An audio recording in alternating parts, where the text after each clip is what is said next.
जय हिंद। इससे पहले के क्लास में हम आपको बताए थे कि टीकैस सिस्टम के बारे में समझा देंगे, जो हवा में यानी मिड एयर कोलिजन से बचाता है। टीकैस एक रडार होता है। रडार एंटीना के थ्रू अपने अगल बगल के एरिया को स्कैन करके वो डिटेक्ट करता है कोई दूसरा जहाज तो नहीं है, और अगर है तो वो किस डायरेक्शन में जा रहा है, कितनी हाइट है, और वो टकराएगा कि नहीं टकराएगा। इसी से ये बचाता है। अगर ये नहीं रहेगा तो हमेशा दुर्घटना होगी। 1996 में दिल्ली के पास चरखी दादरी में 2 जहाज आपस में टकरा गए थे, जिसमें सभी लोगों की मृत्यु हो गई थी। तो ये टीकैस का फुल फॉर्म क्या होता है? Traffic collision avoidance system, TCAS. इसी को हम लोग एकैस भी कहते हैं। ये क्या होता है? एयरबॉर्न कोलिजन अवॉइडेंस सिस्टम, एकैस या टीकैस करते हैं। ये क्या चीज होता है, कैसे काम करता है, समझिए। देखिए, जब 2 जहाज आपस में एक पास से गुजरते हैं तो उनके बीच में कम से कम 1000 फीट की दूरी होनी चाहिए। 1000 फीट की दूरी होनी चाहिए। ऊपर नीचे में ये डिस्टेंस, ऊपर नीचे में इतना ऊपर से निकल जाएंगे तो कोई खतरा नहीं है। तो ये तो वर्टिकल हो गया। हॉरिजॉन्टल मतलब अगल बगल में निकलना है तो कितना सेपरेशन रखना है? तो अगर अगल बगल में निकलना है तो 14 किलोमीटर के रेडियस में कोई दूसरी जहाज नहीं आनी चाहिए। यानी 14 किलोमीटर के रेडियस से इसको बचा लीजिए और 14 किलोमीटर के रेडियस से इसको बचा लीजिए। तो ये हॉरिजॉन्टल भी क्रॉस कर सकते हैं।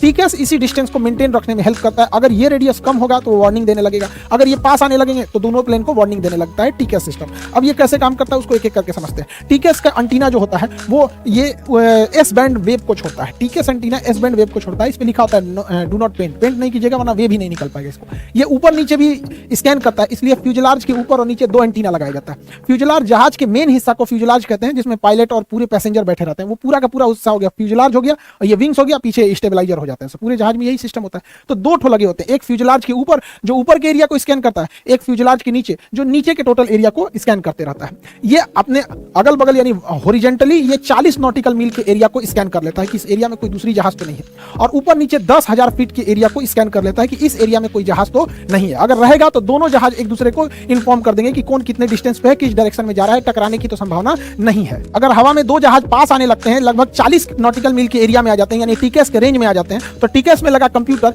ये गणना करता है कि ये दोनों जहाज कहां जाकर टकराएंगे। जिस पॉइंट पर इनके टकराने की संभावना होती है उस पॉइंट को क्लोजेस्ट पॉइंट ऑफ अप्रोच यानी CPA कहा जाता है। तो क्लोजेस्ट पॉइंट ऑफ अप्रोच से दूर रहना चाहिए, वरना ये वो जगह होता है जहां दोनों की टकराने की संभावना होती है, और कितने मिनट बाद टकरा जाएंगे ये कैलकुलेशन टीकैस का कंप्यूटर कर देता है, और इसके बाद वो वार्निंग देने लगता है। अगर ये 40 नॉटिकल मील दूर है, इंट्रूडर, 2 जहाज आपस में एक दूसरे को इंट्रूडर कहते हैं, इसके लिए ये जहाज इंट्रूडर है और इस जहाज के लिए ये जहाज इंट्रूडर है, यानी आपस में टकरा सकते हैं। अगर डिस्टेंस ज्यादा है कोई दिक्कत नहीं, अगर काफी पास आ गया तो ट्रैफिक एडवाइजरी जारी की जाएगी, ओरल वार्निंग दिया जाएगा कि सावधान रहो दोनों पायलट, और अगर बहुत पास आ जाएगा तो रिवोल्यूशन एडवाइजरी जारी किया जाएगा, यानी एक को कहा जाएगा ऊपर जाओ, दूसरे को कहा जाएगा नीचे जाओ। यानी ट्रैफिक एडवाइजरी और रिवोल्यूशन एडवाइजरी ये दोनों कब होता है? अगर बहुत पास आ गया तो रिजोल्यूशन एडवाइजरी जारी की जाएगी, थोड़ा दूर है तो ट्रैफिक एडवाइजरी जारी की जाएगी। अब इसमें समझते हैं। देखिए, ये ट्रायंगुलर शेप है, ये जहाज है जिसके अंदर ये टीकैस सिस्टम लगा हुआ है, और ये इसके लिए इंट्रूडर है। इंट्रूडर यहाँ डायमंड शेप में बना है, खोखला है, इसका मतलब ये 40 नॉटिकल मील से दूर है, यानी इससे डरने की कोई जरूरत नहीं है। खोखला डायमंड मतलब 40 नॉटिकल मील से दूर है।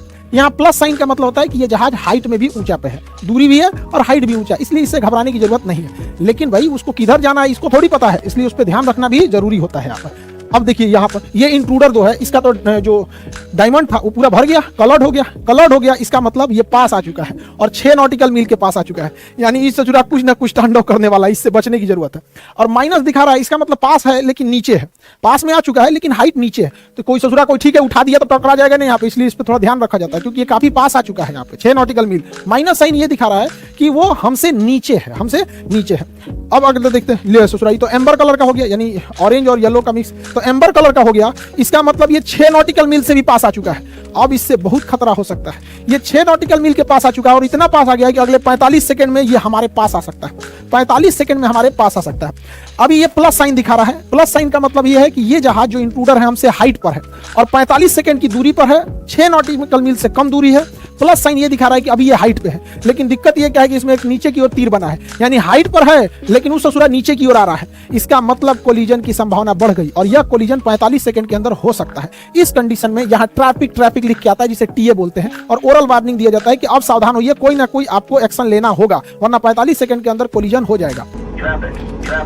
और अगर यही रेड कलर में कन्वर्ट हो गया, रेड कलर मतलब अब एकदम खतरनाक कंडीशन हो गया है, वो 6 नॉटिकल मील से भी एकदम पास आ चुका है और अगले 25 सेकंड में कोलिजन हो जाएगा। 25 सेकंड में कोलिजन हो जाएगा। अब एकदम रेडी रहिए। इस कंडीशन में टीका सिस्टम रेजोल्यूशन एडवाइजरी जारी करेगा, यानी अब आपको वार्न नहीं करेगा, आपको एक्शन लेने के लिए कहेगा। किसी एक को कहेगा ऊपर जाओ और दूसरे को कहेगा नीचे जाओ, एक को ऊपर एक को नीचे जाने को कहेगा। टीका सिस्टम अगर एक को कहता है कि तुम ऊपर जाओ तो ठीक इसी समय इसका टीका सिस्टम इसको कहता है नीचे जाओ। इसमें पायलट को कंफ्यूज होने की जरूरत नहीं रहती है, वरना अगर ऐसे रेडियो में बात करते भाई तू ऊपर जाओ तू नीचे जाओ, सोचा 25 सेकंड टाइम में दूसरे लड़ा लेगा अपना यहाँ पे। इसलिए डायरेक्ट ये इसको अगर बता दिया कि ऊपर जाओ तो कंफर्म इसका अपोजिट इसको बताएगा नीचे जाओ। जिसको बोलता है ऊपर जाओ उसके ऊपर इस टाइप का शेप बनता है। ये जो नेविगेशन डिस्प्ले है यहाँ पे तो वार्निंग देगा, और ये प्राइमरी फ्लाइट डिस्प्ले PFD इस पे जो बताता है इस शेप में बन जाएगा, यानी इसको क्लाइम करना है, इसको क्लाइम करना है। और जिसको नीचे जाना है उसमें इस शेप की आकृति बनेगी, यानी इसे डिसेंट करना है, डिसेंट नीचे जाना है।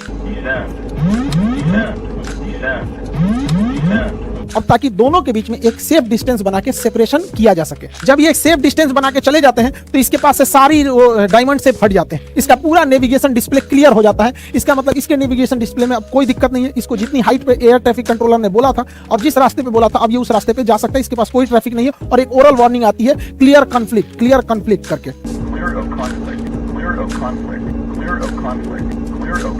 तो टीकेएस 2 जहाजों को मिड एयर कोलिजन से बचाता है। बादलों के पीछे कभी कभी पहाड़ छुपे होते हैं, तो बादल के अंदर पायलट घुस जाता है, उसको लगता है कि नहीं हम तो क्रॉस कर जाएंगे, लेकिन पहाड़ पे जाके क्रॉस कहां से करें, लड़ जाएगा। ऐसे PIA की जहाज, पाकिस्तानी इंटरनेशनल एयरलाइन की जहाज जब काठमांडू एयरपोर्ट के पास स्टेप डिसेंट कर रही थी तो बादलों के बीच में पहाड़ था, उसी से वो टकरा गई थी। तो इस सिस्टम में भी काफी हेल्प करता है। यहाँ पर इससे निकलने वाला रडार जो होता है पता कर लेता है कि आगे अगर कोई ज्योग्राफिकल टेरेन का मतलब होता है कि कोई पहाड़ी वगैरह तो नहीं है, नेचुरल रुकावट को हम टेरेन कहते हैं, और अगर वो टेरेन रहता है, आगे कोई पहाड़ रहता है, तो वार्निंग जारी करने लगता है कि टेरेन करके वार्निंग जारी करेगा और कहेगा पुल अप, उठाओ जहाज को। Caution, terrain. Pull up. इस प्रकार ये किसी भी पहाड़ पर्वत से भी टकराने से रोक लेता है।